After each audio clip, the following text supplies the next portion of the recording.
Bonjour, je me présente, je m'appelle Sébastien Santogne, j'ai soutenu ma thèse en hydrogéologie en décembre 2016 à l'Université de Corse.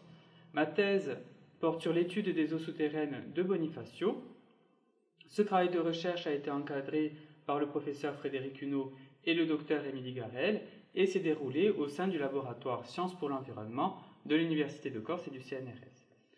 Pour ce qui est de mon cursus, après le bac, j'ai réalisé l'intégralité de mon parcours à l'Université de Corse, où j'ai commencé par une licence Sciences de la vie et de la terre, j'ai poursuivi par un master Sciences de l'eau et de l'environnement, et enfin terminé par mes 3 années de thèse en hydrogéologie. Actuellement, je suis attaché temporaire d'enseignement et de recherche à l'Université de Corse également, où j'enseigne notamment la géologie aux premières et troisième années. Il faut savoir qu'en Corse, 50% de l'eau du robinet provient des eaux souterraines. Or, ces ressources sont globalement mal connues en Corse et il est nécessaire de les étudier.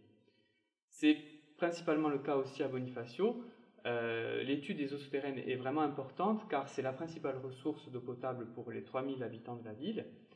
Sauf que cette ville reçoit en été plus de 1 800 000 visiteurs chaque année.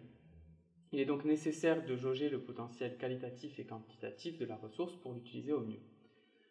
D'un point de vue plus fondamental, cette étude a permis de tester le potentiel des outils géochimiques et isotopiques dans la compréhension du fonctionnement des aquifères côtiers qui sont soumis à de fortes pressions humaines. Alors, l'étude s'est réalisée en 2 temps. Tout d'abord, un travail de fond par la mise en place d'un réseau de suivi des eaux souterraines et de pluie pendant une durée de 24 mois sur 30 points de prélèvement. Les mesures comportait 21 paramètres, parmi lesquels des paramètres physico-chimiques, le dosage des ions majeurs et les isotopes stables de la molécule d'eau. Par ailleurs, 3 campagnes de mesures plus spécifiques ont été réalisées. La première qui visait à dater les eaux souterraines par l'utilisation des CFC et des SF6. La deuxième campagne, plus pour évaluer les processus de minéralisation et de mélange au sein du sous-sol par l'utilisation des isotopes du strontium et des éléments traces. Et enfin, la détection et la localisation des pertes d'eau douce en mer par, dans un premier temps, l'utilisation d'images aériennes infrarouges thermiques et, d'autre part, en mer, par des mesures directes des isotopes du radon et du radium.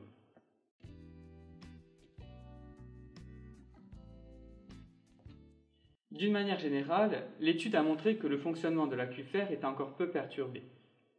En revanche, on a observé par endroits de légères intrusions salines et des teneurs notables en nitrate, ce qui montre que l'aquifère est vulnérable aux activités humaines.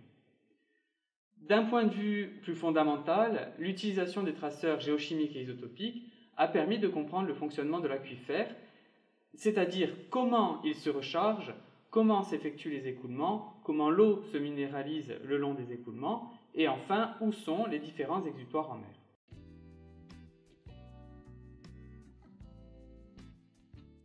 Pour ce qui est des perspectives, j'aimerais tester l'approche méthodologique développée durant la thèse sur l'ensemble des eaux souterraines de Corse, dont on connaît finalement que peu le fonctionnement.